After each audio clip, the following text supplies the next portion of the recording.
Buenos días, compañeros. Buenos días, doctora. El día de hoy vamos a tener la charla de huéspedes no deseados, enfermedades diarreicas agudas y parasitosis 1 y 2, a cargo de la doctora Manuela Verástegui, que es investigadora principal en el Departamento de Microbiología de la Facultad de Ciencias de la Universidad Peruano Cayetano Heredia y es profesora principal en el Departamento de Ciencias Celulares y Moleculares de la Facultad de Ciencias y Filosofía de la Universidad Cayetano Heredia. Le doy el pase, doctora. Muchas gracias. Muchas gracias a todos por la invitación. Así que vamos a empezar.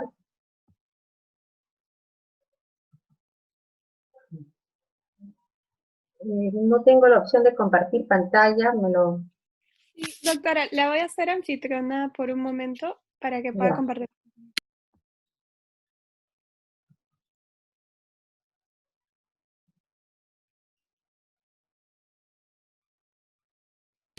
Ya está.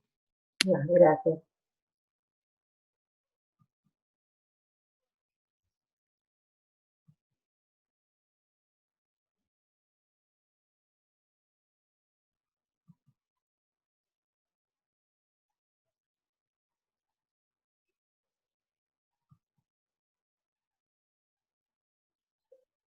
Voy a quitar la cámara para no tener problemas.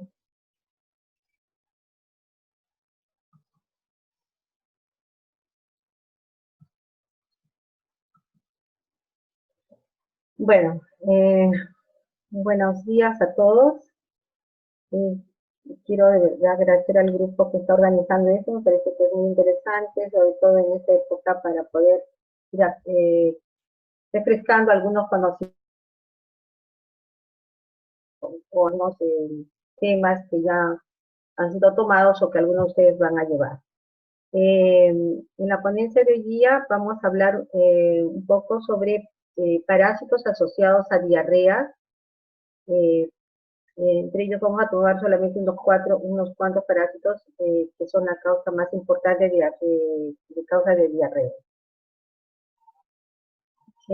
Como sabemos, estas enfermedades gastrointestinales causadas por agentes infecciosos son una de las principales causas de morbilidad y mortalidad en niños menores de 5 años, sobre todo en países en desarrollo, ¿no? Ustedes saben, debido a la infraestructura, la deficiencia de la infraestructura sanitaria, estas poblaciones están en riesgo de adquirir estas infecciones con estos agentes etiológicos patógenos gastrointestinales, ¿no? Se ha reportado que la tasa de mortalidad en estos niños menores de 5 años alcanza en 100 de cada 100 nacidos vivos, ¿no? Lo cual es una proporción relativamente alta en estos países en desarrollo. De ahí la importancia, ¿no?, de determinar cuáles son los agentes etiológicos causados de estas enfermedades gastrointestinales, sobre todo causantes de diarrea, ¿no? De acuerdo a los reportes a nivel mundial, la causa más importante de diarrea en estos niños menores de 5 años son los virus, los enterovirus, como rotavirus, norovirus, apovirus. Luego tenemos entre los parásitos que causa la mayor tasa de diarrea, el Cryptosporidium, ¿no? Vamos a ver que hay varias especies de Cryptosporidium. Luego siguen otros enterobacterias como Shigella, Escherichia, Escherichia enterobacteriana, y agentes etiológicos, para que esto puede variar también dependiendo la zona o la localidad y la naturaleza en sí de su infraestructura sanitaria, ¿no? Y costumbres, ustedes saben, costumbres o la parte cultural influye mucho en determinados hábitos que tiene la población. Entonces, de ahí la importancia de identificar estos agentes etiológicos para dar una buena atención, ¿no?, ya sea de prevención o de tratamiento a esos niños que sufren de estas infecciones causadas por estos agentes etiológicos, ¿no? Bueno, yendo básicamente a lo que son parásitos, vamos a ver, como ya mencionamos, que el parásito más importante de causa de diarrea, que causa la tasa más alta de diarrea, es Cryptosporidium. Luego tenemos otros parásitos que están asociados a la diarrea, como Giardia lamblia y en algunos casos Entamoeba lítica. Eso no quiere decir que sean los únicos parásitos. Hay muchos otros parásitos también que causan diarrea, pero si hablamos en orden de importancia, tomando en cuenta cuál es el que causa la tasa más alta de diarrea, tendríamos a Cryptosporidium. Vamos a hablar un poco sobre Cryptosporidium. Entonces, Cryptosporidium, hay muchas especies de Cryptosporidium, como ven en la diapositiva, que infectan diferentes animales, ¿no? Tenemos aves, mamíferos, peces, que van a estar infectados por Cryptosporidium. Pero, a su vez, estas especies también pueden infectar al hombre. Entonces, vamos a hablar de una zoonosis, ¿no? Porque no solo infecta animales, sino también van a tener la capacidad de infectar al hombre y causar problemas en su salud. Pero hay una especie que es Cryptosporidium hominis, que solo infecta al hombre. Ahora, cuando revisamos un poco la historia de Cryptosporidium, vamos a ver que este parásito cobra importancia para la salud humana después de los años de 1980, porque hasta antes de 1980, a pesar que este parásito fue descrito por primera vez en 1907 en ratones por Taser, sin embargo no era considerado importante para la salud humana. Posteriormente, en el año 1976, se reporta Cryptosporidium en un niño inmunocompetente como causa de diarrea y luego en un adulto con problemas de inmunosupresión. Pero hasta esa fecha, hasta 1976, Cryptosporidium no era de importancia, considerado de importancia para la salud del hombre. Entonces, ¿cuándo empieza a recobrar importancia o a tomar importancia para la salud humana? Cuando ocurre el brote del VIH en los años 80. Cuando ocurre el brote de VIH y estos individuos desarrollan el síndrome de inmunodeficiencia, se dan con la sorpresa que uno de los principales causantes de diarrea en esta población era Cryptosporidium. Entonces, a raíz de estos estudios se empiezan a reportar a nivel mundial cuál era realmente la prevalencia de infección por Cryptosporidium, no solamente en personas con problemas de inmunodeficiencia, que en ese momento se pensaba que era un parásito oportunista, que cuando el paciente o el individuo tenía el sistema inmune afectado, era susceptible a la infección. A partir de esa fecha se hacen estudios a nivel mundial en diferentes poblaciones y se dan con la sorpresa que no solamente eran individuos con problemas de inmunosupresión, sino también niños. Y se ve que la tasa de diarrea más alta causada por parásitos era justamente por Cryptosporidium. Entonces, a raíz de esa fecha, se empieza a realizar una serie de estudios a nivel mundial y se encuentran que había muchas especies, ¿no?, que parasitaban no solamente a animales, sino que también podían tener la capacidad de infectar a los, ¿no? Entonces, tenemos aquí todas estas especies, de las cuales la especie más importante, podríamos decir, para el hombre, para la salud humana, es Cryptosporidium parvus, ¿no?, que infecta a muchos mamíferos, entre ellos ganado bovino, ovino, siendo también causa de diarrea en el ganado, sobre todo igual en los ganados, los animales pequeños, causando una alta pérdida económica, pero también tenía este parásito la capacidad de infectar al hombre. Y luego se observa, se identifica otra especie que es Cryptosporidium hominis, que solo infectaba al hombre. Esta especie no causaba zoonosis. Entonces, en base a estos estudios se determinan qué especies podían infectar al hombre. Luego empiezan a hacerse estudios desde el punto de vista clínico, cuáles eran las características de esta infección, qué es lo que causaba en el hospedero, y se vio que había dos tipos de cuadros, las diarreas agudas y las diarreas crónicas, ¿no? Básicamente las diarreas agudas tienen un promedio de incubación entre 7 días, de 2 a 12 días. El cuadro se caracteriza por una diarrea acuosa, moco, dolor epigástrico, náuseas, vómito, el niño empieza a perder peso y fiebre. Una característica de esta infección y de todas las infecciones causadas por coccidios es que es una enfermedad autoinmune limitante, ¿no? ¿Eso qué quiere decir? Que el promedio de duración de la enfermedad es de 9 días y puede durar entre 2 y 55 días. Es decir, que va a depender mucho el curso de la enfermedad de la respuesta inmune de los bebés. Problema con los pacientes con el síndrome de inmunodeficiencia. Estos hacían los cuadros de diarrea crónica, ¿no? En el cual estos pacientes podían durar, este cuadro durar meses o años, ¿no? Teniendo diarrea líquida, con dolor abdominal severo, malabsorción, anorexia y una considerable pérdida de peso. Entonces, esto es una característica importante a tomar en cuenta en el caso de Cryptosporidium. ¿En qué sentido? Es que cuando es una persona inmunocompetente, va a poder controlar la infección.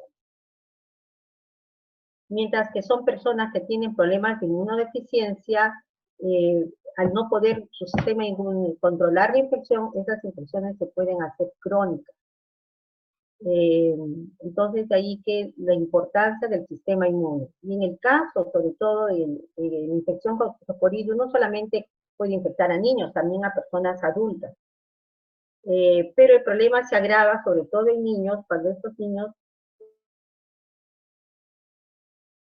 si no tienen problemas de malnutrición, problemas con algunas deficiencias de micronutrientes, entonces su sistema inmune no va a responder o no va a permitir eliminar la infección, ¿no? Casi agravándose el cuadro en estos niños.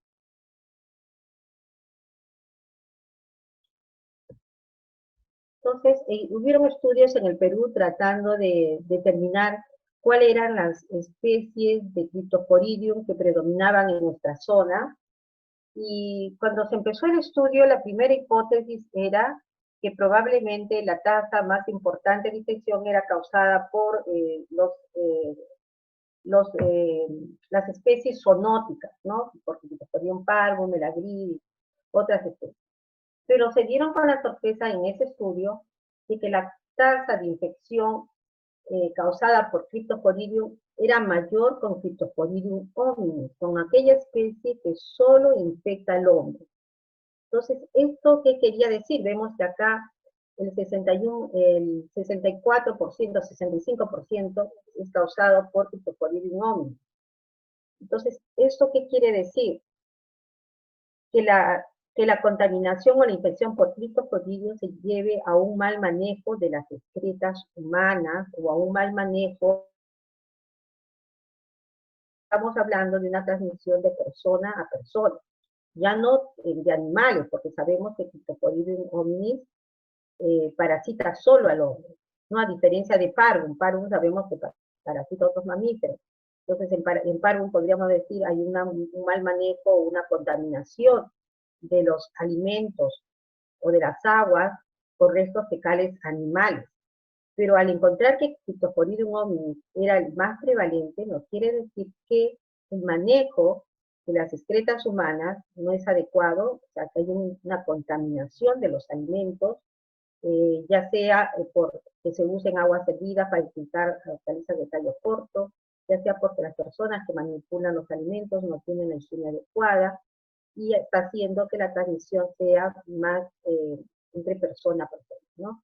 Entonces, encontramos que Cryptosporidium hominis entonces tiene la prevalencia más alta en relación a las otras especies de Cryptosporidium. Luego, desde el punto de vista epidemiológico, se trató de ver si dentro de cada especie podíamos encontrar genotipos o subtipos de Cryptosporidium. Entonces se caracterizaron diferentes genotipos o subtipos, ¿no? Dentro del mismo Cryptosporidium hominis se habla del subtipo 1A, 1B, 1D y 1E. Y a veces uno se pregunta, ¿y cuál es la importancia de ver genotipos, subtipos, ¿no? ¿Para qué hacer tanta cosa no podría mencionar o decir? Pero la razón de ver los genotipos es primero comprender mejor la relación huésped-parásito, o sea, cómo es esta relación, porque vemos pacientes que son asintomáticos a pesar que se infectan por primera vez. Y entonces uno se pregunta a qué se debe, o pacientes que hacen cuadros más severos a pesar de ser inmunocompetentes.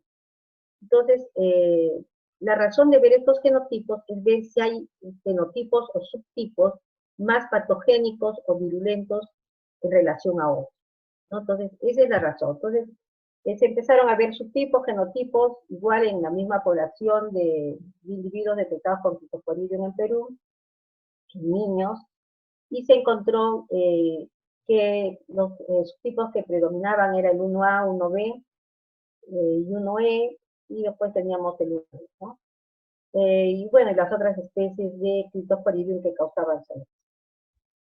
Ahora, cuando tratan de ver qué tanto el cuadro clínico guardaba relación o asociación con el subtipo, ellos encuentran, por ejemplo, que cuando comparan el cuadro clínico presente en niños infectados con Cryptosporidium hominis, comparado a otras especies de Cryptosporidium hominis, otras especies de Cryptosporidium que no sea hominis, entonces ellos encuentran, por ejemplo, que la asociación de este cuadro clínico, la presencia de náusea, vómito, malestar general y diarrea, estaba fuertemente asociado a Cryptosporidium hominis, ¿no? Encontrándose una diferencia estadísticamente significativa en relación a las otras especies, ¿no? Ya tenemos el valor de T es menor de 0.5. Entonces, ¿qué quiere decir? Que este cuadro de la presencia de náusea, vómito, malestar general y diarrea está fuertemente asociado a la presencia de Cryptosporidium hominis.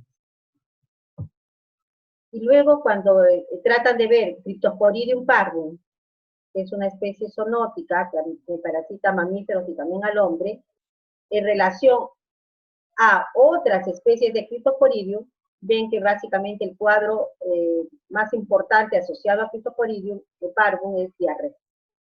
Luego ya ven los diferentes subtipos, y acá, por ejemplo, vemos que cuando tratan de ver el subtipo o genotipo de Cryptosporidium hominis, el subtipo 1A, acá tenemos a 1A, en relación o en comparación a los otros subtipos de Cryptosporidium hominis, o sea, entre ellos mismos, comparando los diferentes subtipos, encuentran que la presencia de náusea, vómito, diarrea está fuertemente asociado, por ejemplo, a este subtipo de 1A, en relación a los otros subtipos de Cryptosporidium hominis. Y cuando comparan el subtipo B de Cryptosporidium hominis en relación a los otros subtipos de Cryptosporidium hominis, encuentran que además de las náuseas, vómitos y diarrea, está asociado este malestar general, ¿no? Entonces esto nos da una idea de que efectivamente cuando uno habla de una infección parasitaria o de cualquier agente etiológico, no solamente es tomar en cuenta la especie, sino los subtipos. Claro que esto normalmente en la clínica no se hace, uno trata al paciente en consideración solamente a aspectos generales, ¿no? Pero desde el punto de vista epidemiológico también esto es importante, porque a veces hay brotes de diarrea causados por cripto en poblaciones y uno quiere saber cuál fue la fuente o la causa de este brote. Entonces, por ejemplo, en Estados Unidos una vez hubo un brote de diarrea en una comunidad y no sabían qué factor estaba causando ese brote o había causado. Entonces, luego haciendo estudios justamente de genotipificación, encontraron que la misma especie, el mismo subtipo de Cryptosporidium que se encontró en la población estuvo presente en unas aguas que habían sido pasadas a consumo humano y que por accidente había tenido contaminación con aguas servidas. Y eso pudo determinar o ayudar a determinar cuál fue la fuente de infección de esa población. Entonces, desde ese punto de vista epidemiológico también es importante conocer.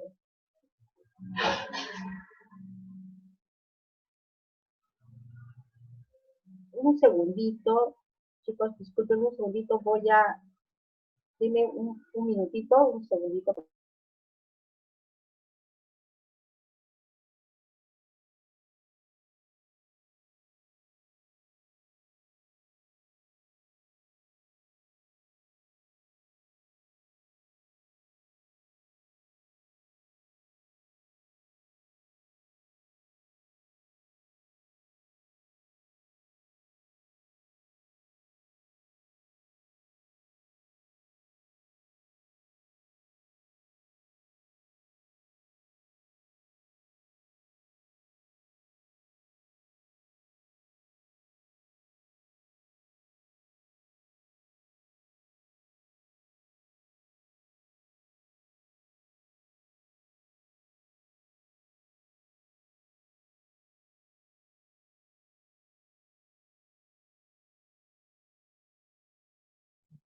Ya, disculpen chicos, no, que tenía un ruido, tenía que controlar. Bueno, entonces cuando hablamos de genotipos en las especies o en los agentes etiológicos, es importante no solo para comprender la clínica, la patología, sino también para hacer estudios epidemiológicos, sobre todo cuando hay brotes de infecciones, en este caso un brote causado por este parásito, nos ayuda a comprender cuál es la fuente o la causa de este brote de infección.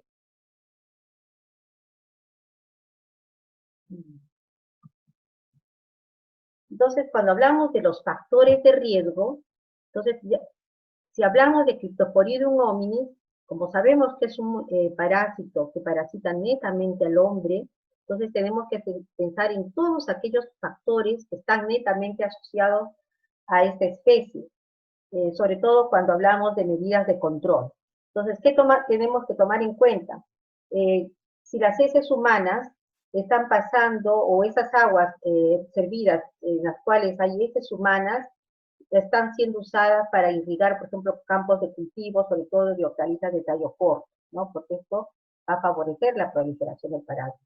Segundo, en las piscinas, sobre todo el nivel de cloro que haya, pero sabemos, uno de los problemas con los ooquistes de Cryptosporidium, que son los estadios infectantes, son altamente resistentes al cloro. Entonces, de ahí que es importante el control de estas aguas en las piscinas, de evitar cualquier contaminación con restos fecales, ¿no?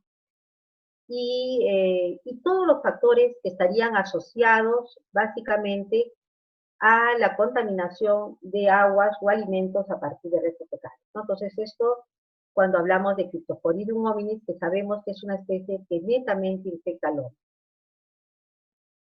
Pero cuando hablamos de otras especies zoonóticas, entre ellas Cryptosporidium parvum, coloco Cryptosporidium parvum porque entre las especies zoonóticas es la que tiene más alta prevalencia en el hombre, vamos a tener que tomar en cuenta no solamente las medidas de control con las excretas humanas, sino también vamos a tener que tomar en cuenta, además de todos los factores asociados netamente al hombre, tendríamos que tomar en cuenta también con las especies animales.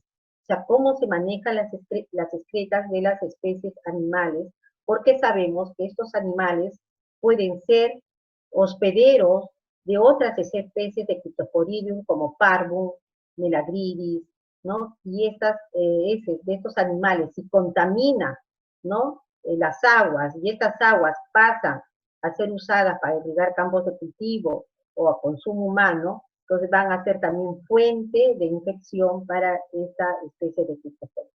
Entonces, cuando hablamos de estas medidas de control, entonces tenemos que tomar en cuenta si hay un brote, cuál fue la especie principalmente, y las posibles fuentes de contaminación. ¿Cuál es el mayor problema con Cryptosporidium?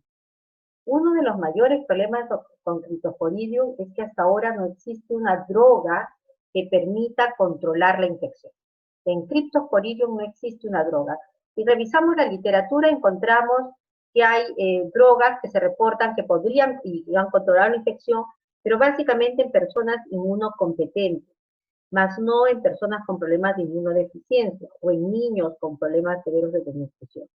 ¿Por qué? Porque uno de los problemas, decíamos, este parásito causa la mayor tasa de diarrea en niños, ¿no? Y es justamente por su sistema inmune.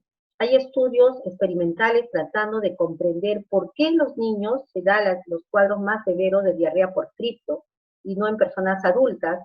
Esto no quiere decir que en adultos no cause diarrea. Se ha observado en adultos que se infectan por primera vez causa diarrea, pero no necesariamente en todos, hay pacientes asintomáticos. Y se ha visto que está fuertemente asociado a la madurez del sistema inmune.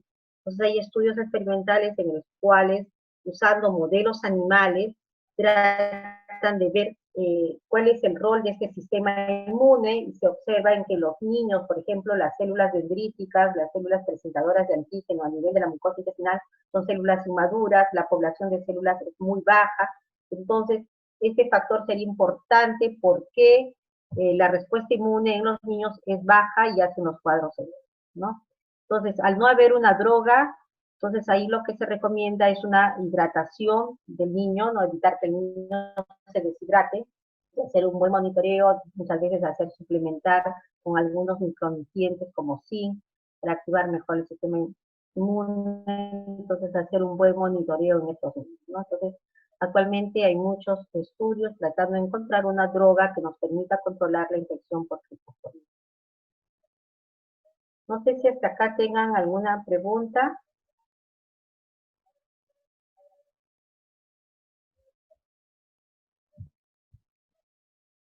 Bueno, otro parásito importante que causa diarrea, si bien es cierto no en la misma proporción que Cryptosporidium, es Giardia lamblia.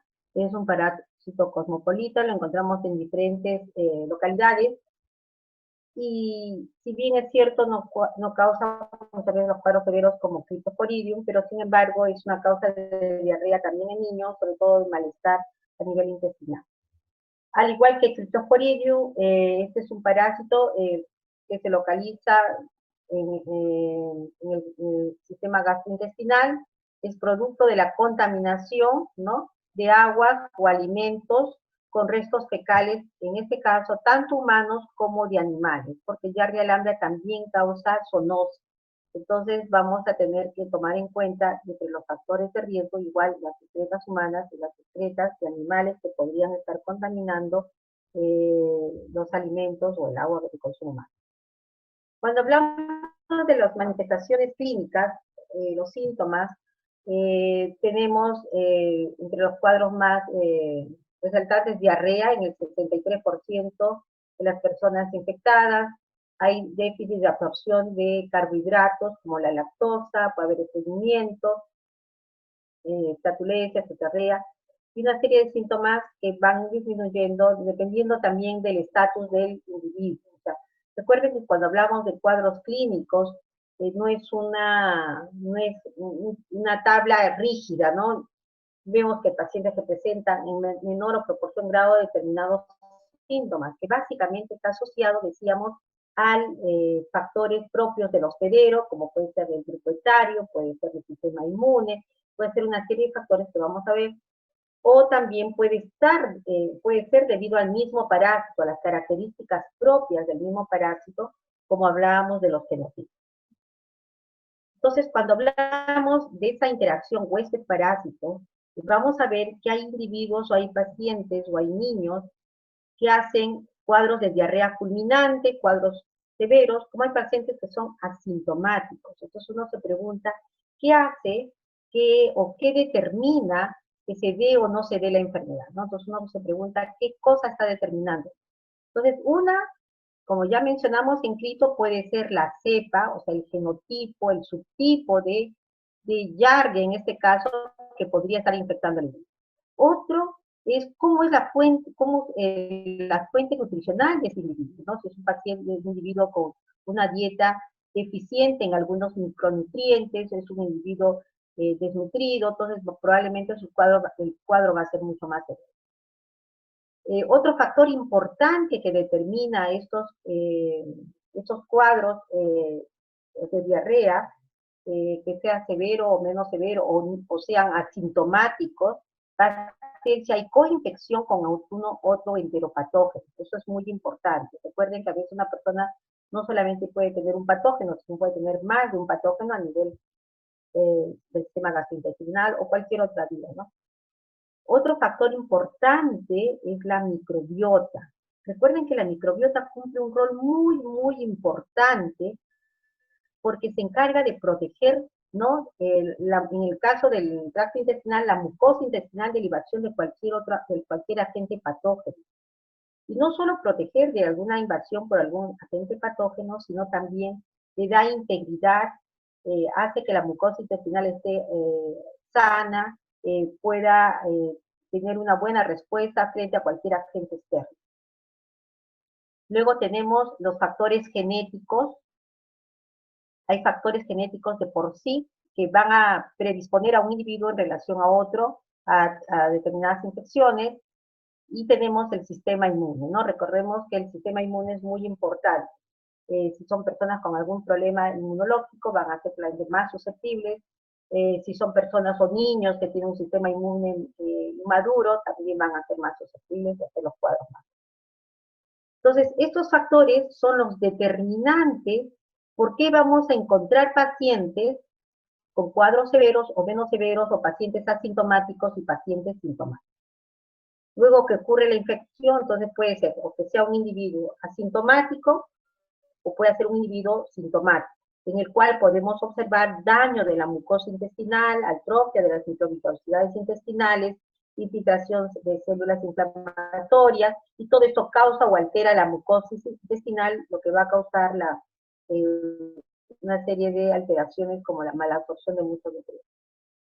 Ahora, una vez que una persona se ha infectado, vamos a ver ciertas secuelas que causa la presencia de este parásito. Puede causar, como en estos individuos, síndrome del intestino irritable, puede afectar el crecimiento, el desarrollo de las personas, tanto no solo físico, sino también cognitivo.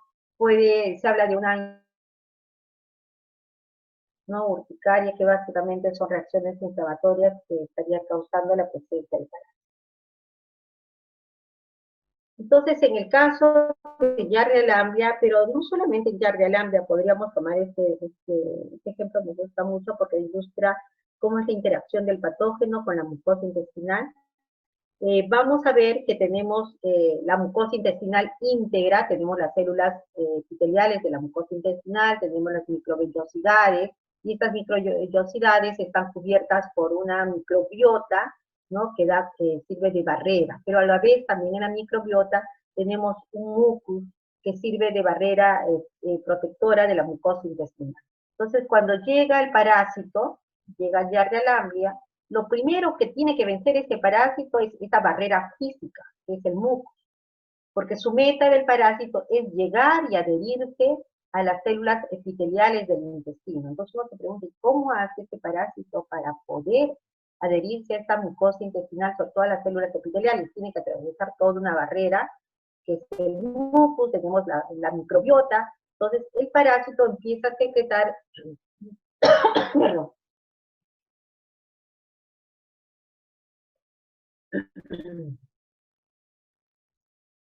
el parásito empieza a secretar una serie de enzimas proteolíticas que degradan este mucus, le permite atravesar el mucus y llegar hasta las células epiteliales y adherir. Y recuerden que este mecanismo es importante no solo para, en este caso para el Giardia lamblia, para este parásito, sino para cualquier agente infeccioso. El primer paso es adherirse a las células del hospedero. Y recuerden que esa adherencia depende de una serie de proteínas. Hay una proteína en la superficie del parásito que permite ser reconocido por otra proteína en las células del hospedero. Y eso hace que haya esta adherencia, esta unión. Si no ocurriera esta adherencia, sencillamente no se da la infección. ¿Por qué? Porque el parásito va a ser inmediatamente eliminado a través de mucus, de los movimientos peristálticos, que hace que se elimine cualquier agente extraño. Entonces, una vez que el parásito logra ser reconocido por la célula del hospedero, se va a adherir y este parásito va a empezar a proliferar. Entonces, este es un mecanismo importante para todo agente patógeno, tener la capacidad de adherirse a las células epiteliales de la mucosa. Y no solo ocurre, ustedes sabrán, no solo en parásitos, en bacterias, en virus. Si no hay este reconocimiento, no va a poder continuar la infección. Entonces, una vez que el parásito es proliferar, pero para ello, este parásito necesita de algunos nutrientes del hospedero y va a empezar a competir con los nutrientes del hospedero. Uno de ellos era la arginina, es la arginina, que sirve como sustrato para el parásito, para producir energía, ornitina. Y en el caso de las células epiteliales del intestino, esta arginina sirve también de nutriente importante para la producción de óxido nítrico. Al producirse este óxido nítrico, este va a ayudar a eliminar al parásito. Pero ¿qué hace el parásito? Al competir con la arginina, con la absorción de arginina, va a evitar en parte que baje la producción de óxido nítrico, ¿no? Entonces son mecanismos tanto del parásito como del hospedero, en el caso de la célula hospedero ayudan a eliminar al parásito, y en el caso del parásito trata de anular o disminuir la respuesta inmune de los hospedero. Entonces, una vez que el parásito se adhiere, recuerden, empieza a secretar una serie de sustancias enzimáticas que a la vez van a alterar las proteínas de uniones estrechas. Entonces, la permeabilidad, recuerden que todo tejido, la mucosa epitelial, las células epiteliales, están bien unidas unos a otros y le dan una permeabilidad selectiva. Entonces, cualquier nutriente, cualquier sustancia no puede atravesar esta mucosa epitelial, estas células epiteliales, porque hay una permeabilidad que solamente permite que pasen determinados nutrientes, es muy selectivo. Pero cuando el parásito se adhiere y empieza a secretar una serie de enzimas proteolíticas, altera o rompe esas uniones entre célula y célula que están mediados por proteínas de uniones estrechas, y hace que esa permeabilidad se pierda. De ahí que hay pérdida de agua, de electrolitos, y es la causa de diarrea.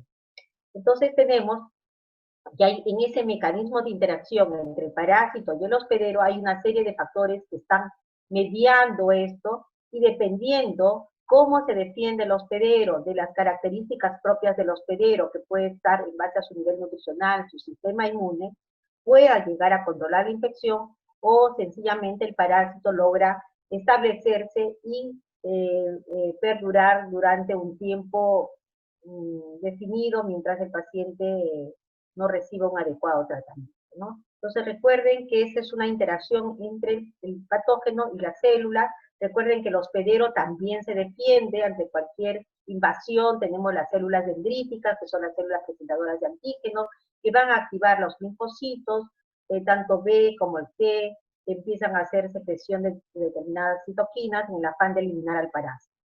Pero el parásito también se defiende, ¿no? El parásito lo que hace es también secretar proteasas, enzimas proteolíticas, va a causar apoptosis o muerte programada de la célula del hospedero, y esto causa un daño de la mucosa intestinal. Vamos a ver daño de las criptas, de las microvellosidades, lo cual va a causar una mala absorción de nutrientes, decíamos, de algunos carbohidratos como la lactosa, grasas, algunas vitaminas, ¿no? Entonces, esto es un factor muy importante a tomar en cuenta, porque el parásito, una vez que se establece, causa una serie de alteraciones en el tejido del hospedero, alteraciones patológicas.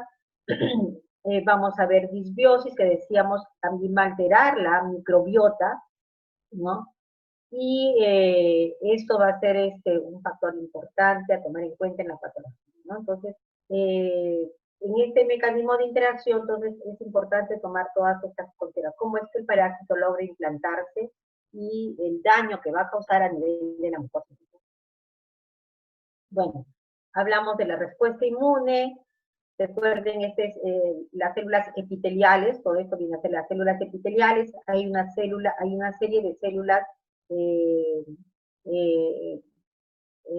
podríamos decir células con determinadas funciones específicas, como las células Paneth cell, tenemos las células plasmáticas, las células M, ¿no? Las células M que son células epiteliales del intestino, y son responsables de captar los antígenos que están presentes en la luz intestinal, en este caso de algún patógeno, y son las responsables de transportar o de llevar hacia las células dendríticas o las células presentadoras de antígenos, que a su vez van a activar el sistema inmune a nivel de las placas de Peyer, y se activa todo el sistema, ¿no?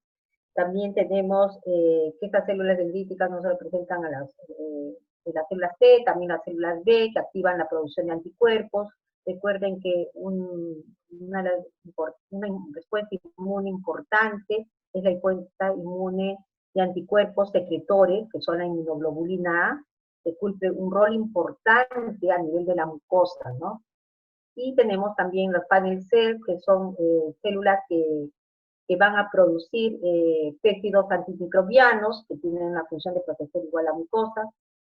Entonces hay una serie de mecanismos que se activan frente a la invasión de un agente patógeno, en este caso por Giardia lactis, ¿no? Entonces, ahí es como, podríamos decir, una guerra entre el sistema inmune y el patógeno, y a ver quién gana y si el parásito logra establecer, ¿no? Y causar, por tanto, la enfermedad. Bueno, en el caso de Giardia lamblia sí tenemos tratamiento. Igual decíamos, habían pacientes sintomáticos, pacientes asintomáticos. La pregunta era, ¿por qué estos pacientes, no? ¿Por qué hay sintomáticos y asintomáticos? Entonces ya hemos visto que tiene que ver mucho la respuesta inmune del hospedero, tiene que ver las características nutricionales, su fuente de nutrición, una serie de factores propios del hospedero que pueden hacerlo más sensible o más resistente a la infección por estos patógenos. Pero también, igual que veíamos en Cryptosporidium, hay genotipos o subtipos. Entonces, en Giardia lamblia también han encontrado diferentes subtipos o genotipos que le llaman ensamblaje. Entonces, han visto que hay una serie de subtipos o genotipos que podemos ver acá, el D, el A1, ¿no? Y, por ejemplo, en un estudio reportan que en el caso de Perú, por ejemplo, uno de los ensamblajes o subtipos presentes, el tipo A y el tipo B, ¿no? El tipo A en el 24% de los casos examinados y el B en el 76%. Entonces, igual la pregunta es, ¿qué tiene que ver esto con la enfermedad, con la clínica, ¿no? Entonces, igual, eso nos permite conocer por qué algunos pacientes desarrollan estos cuadros severos, otros no, cómo es la patología y qué es lo que está ocurriendo, ¿no? O también desde el punto de vista epidemiológico, ver las fuentes de infección de una determinada población. Entonces, igual existen estudios tratando de comprender, por ejemplo, qué importante es o qué importancia tienen los genotipos. ¿Realmente hay diferencias en cuanto a la patogénesis? ¿No hay diferencias? Entonces hay estudios, por ejemplo, en animales, en las cuales se infectan con diferentes genotipos. Por ejemplo, tenemos una cepa aislada que se mantiene en el laboratorio, la cepa B y la cepa A, cepas aisladas de pacientes infectados con Giardia, y encuentran la cepa 1, A2, B3. Entonces infectan animales de laboratorio y ven si hay alguna alteración tanto patológica a nivel de la mucosa intestinal, en el cuadro clínico del animalito en cuanto a la carga parasitaria. Entonces, cuando comparan, por ejemplo, en la cepa de laboratorio aislado y que se aisló hace muchos años y que se mantiene en el laboratorio, tanto la cepa B como la A1, encuentran, por ejemplo, que la A1 en estos animales de laboratorio presenta mayor carga parasitaria. El número de trombocitos que encuentran es mucho mayor en relación, por ejemplo, a B, y luego cuando comparan las cepas aisladas de individuos infectados que fueron inmediatamente usados para infectar estos animales, encuentran, por ejemplo, que la cepa A1 presenta mayor carga parasitaria en estos ratoncitos en relación a E2 o A2, ¿no es cierto? Entonces, sí podríamos decir, o podemos decir que efectivamente el tipo de genotipo o cepa o ensamblaje está también asociado a la patología, ¿no? Y cuando hacen estudios histopatológicos de la mucosa intestinal de estos animales, encuentran, por ejemplo, en el caso de estas cepas A1, esta cepa 1 en relación a estas dos cepas, encuentran mayor daño de la mucosa intestinal, atrofia de las microvellosidades, y nos diría entonces que efectivamente también el cuadro clínico en los pacientes tiene que ver entonces con la presencia del genotipo o ensamblaje, ¿no? Entonces, esto es para comprender un poco la patogénesis de la enfermedad, porque a veces hace unas décadas atrás los clínicos tenían la interrogante si había necesidad de tratar a aquellos niños que presentaban diarrea pero eran asintomáticos. Decía, ¿qué tanto puedo tratar? Estamos hablando tal vez de 3 décadas atrás, hicieron estudios en Perú que hacían en las zonas urbanas marginales, en los pueblos jóvenes, y la tasa de infección con Giardia lamblia excedía el 30-40% en los niños. Y esos niños, como estaban en un medio con una baja infraestructura sanitaria, continuamente se reinfectaban. Entonces, había niños asintomáticos, niños que no hacían ningún cuadro. Entonces, la pregunta era, ¿hay necesidad de tratar a estos niños o no? Entonces, ¿y por qué estos niños hacen síntomas y por qué estos niños no hacen síntomas? Pero ya en estudios posteriores se vio el parásito afecta, si bien es cierto, causa cuadros de diarrea, pero también puede afectar el desarrollo físico, cognitivo. Entonces, lo que se opta es siempre tratar a los niños. Y además, así no hagan un cuadro clínico, sintomático, básicamente también ellos sirven de reservorios y fuente de infección de otros puntos, ¿no? De ahí la importancia del tratamiento. Bueno, tratamiento en giardiasis, existe un tratamiento, es importante hacer un buen método de diagnóstico, ¿no? Bueno, esto sería entonces en cuanto a giardia, y luego solamente encontré un artículo de entamoeba histolítica. Yo también siempre me pregunté, nunca he encontrado muchos casos de entamoeba histolítica. El problema del diagnóstico de entamoeba histolítica es que se confunde mucho, recuerden, con otro parásito, otra ameba protozoo, que es entamoeba dispar. Entonces, morfológicamente son idénticas, podríamos decir.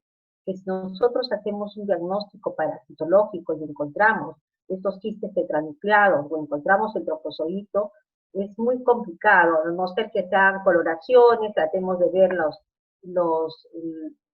vacuolas conteniendo los glóbulos rojos, y eso nos ayudaría en el diagnóstico. Entonces, en Cusco, por ejemplo, en un estudio que se realizó, encontraron que el 26% de individuos presentaban amebiasis basada en el diagnóstico parasitológico a nivel de microscopio, y entonces lo que hicieron era confirmar si efectivamente esos individuos tenían realmente entamoeba histolítica. Entonces lo que hacen es usar un método de ELISA altamente específico, ¿no? Que nos permita detectar si realmente estos 19 pacientes detectados por diagnóstico parasitológico como presuntivos de entamoeba histolítica realmente presentaban parásito. Y al hacer esta prueba encuentran que ninguno de estos individuos presentó reactividad a la prueba de ELISA, ¿no? Entonces, esto nos lleva a pensar de que qué importante es tomar en cuenta el tipo de diagnóstico, y esto va para todos los clínicos, ¿no? Recuerden que cuando hablamos de diagnóstico, ustedes en la literatura y la tecnología avanza tanto que empiezan a haber una serie de propaganda acerca de diferentes métodos de diagnóstico. Entonces, ahí es importante conocer si el método de diagnóstico que van a usar para un determinado agente infeccioso es el más adecuado. Y lo otro es ver, claro, los recursos que se tengan en la zona, ¿no? De repente, si estamos hablando de una zona rural, es muy difícil contar con pruebas más sofisticadas, y realmente el diagnóstico más sencillo es el parasitológico a nivel de microscopio. Pero en el caso, por ejemplo, de entamoeba histolítica, yo aconsejaría que siempre se use, no solamente basarnos en la detección de los quistes, sino también hacer coloraciones, si se puede, y ver la presencia de estas vacuolas con glóbulos rojos, o usar otras pruebas o mandar a laboratorios de referencia, ¿no? Para poder hacer un diagnóstico más certero. Actualmente ahora existen los PCR multiplex. Claro, yo sé que no está accesible en todas las zonas, pero estos PCR multiplex nos permiten detectar hasta más, si no me equivoco, hasta como 80 o más especies patógenas, entre ellos no solo parásitos, bacterias, virus, ¿no? Entonces, y nos permite detectar. Pero bueno, acá es importante, como decía, también tomar en cuenta no solo el cuadro clínico, los datos epidemiológicos, nunca se olviden, cuando ustedes tengan a sus pacientes, es importante tomar en cuenta datos epidemiológicos, cómo se alimenta, sus costumbres, los hábitos alimenticios. Eso es un factor importante porque les va a ayudar a definir el agente etiológico. Entonces, porque no todos, en todos los ambientes, en todas las localidades se cuentan con métodos sofisticados para hacer el diagnóstico. Bueno, no sé si tengan alguna pregunta, chicos. Muchas gracias. Gracias a todos.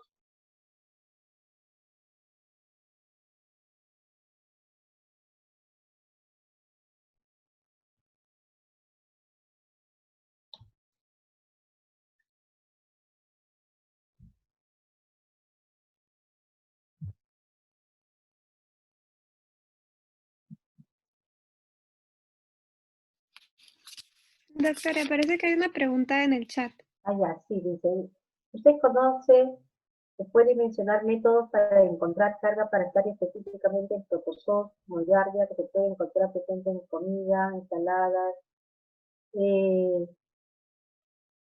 Bueno, hay métodos para determinar carga parasitaria en protozoos, no existe un método específico que yo les pueda mencionar, pero sí en alimentos, por ejemplo en ensaladas, por ejemplo las verduras, si yo quiero determinar qué tanto un lote de verduras está contaminado con algún agente patógeno, en este caso protozoo, se usa un buffer con un detergente, no recuerdo ahorita el nombre, pero un buffer que se le añade un detergente que corta las verduras, si uno sospecha o quiere determinar o hacer el descarte de algún de estos agentes patógenos, se homogeniza en esta solución por unos 30 minutos, más o menos incubación en agitación, y luego ese sedimento se observa o se hace un método de concentración. O sea, sí existe para ver patógenos. Inclusive en agua también se usan filtros especiales. Por ejemplo, yo quiero determinar si una fuente de agua puede tener algún patógeno.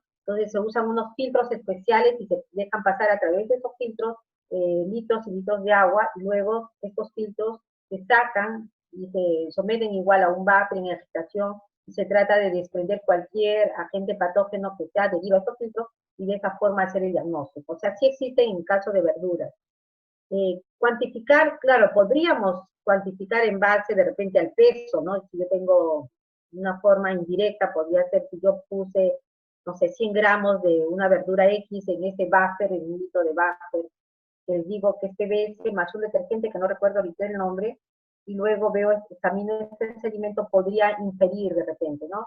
Igual en el agua se hace, uno pasa a través de estos 5 litros de agua, y luego detecto en ese sedimento la cantidad de parásitos para tener una idea. De forma indirecta podría ser, ¿no?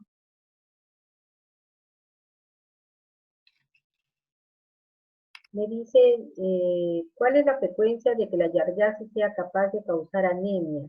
En el caso de Giardia lamblia, no tengo exactamente el dato, no le podría decir, pero sí puede causar anemia porque recuerden, o sea, no es un cuadro característico que todo el que tenga giardiasis va a tener anemia, pero tiene que ver mucho con su fuente nutricional. Si es un individuo, sobre todo en un niño, deficiente en algunos micronutrientes, deficiente en algunas proteínas o aminoácidos básicos, puede causar anemia. Porque recuerden que el parásito daña la mucosa intestinal, altera las microvellosidades, entonces la absorción de nutrientes de por sí va a ser menor, porque ya esta mucosa no va a absorber los nutrientes de la forma óptima como una mucosa normal. Segundo, el parásito está compitiendo con la absorción de algunos nutrientes. Sabemos que se altera la absorción de algunos carbohidratos y algunos aminoácidos, ¿no? Entonces, el dato preciso no lo tengo, pero, o sea, causa anemia, ¿no? Por estos daños que se ven en la mucosa.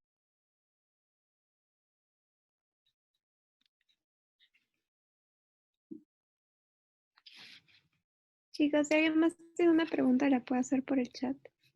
Si no, ya.